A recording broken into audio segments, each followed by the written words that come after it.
Hello everyone, তোমরা সবাই কেমন আছো? আশা করি খুব ভালো আছো। আজকে আমি ঠিক করলাম রসমালাই করব, তাই জন্য দুধটিকে ফুটিয়ে নিলাম প্রথমে। তারপর ফ্রিজে মিষ্টি ছিল আনা, তো মিষ্টিটি নিয়ে চলে আসলাম। তো বেশি ছিল না, 5টা মিষ্টি ছিল। তারপর দেখছি আজকে আবার বাবা মিষ্টি নিয়ে চলে এসেছে, তো অনেকগুলো মিষ্টি হয়ে গেল।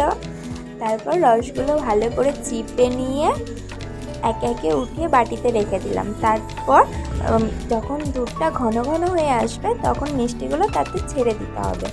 মিষ্টিগুলো ছেড়ে দিলাম। কিছুক্ষণ মিষ্টিগুলো ছেড়ে দেওয়ার পর কিছুক্ষণ সেটা কম আঁচে রেখে দিতে হবে। তারপর আমি চলে গেলাম একটু ঢং করতে আয়নার সামনে। একটু ঢং করে নিলাম আয়নার সামনে। তার মধ্যেই আমার রসমালাই রেডি হয়ে গেছে। এই দেখো আমার রসমালাই। তারপর কিছুক্ষণ ঠান্ডা করে তারপর ফ্রিজে রেখে দিতে হবে।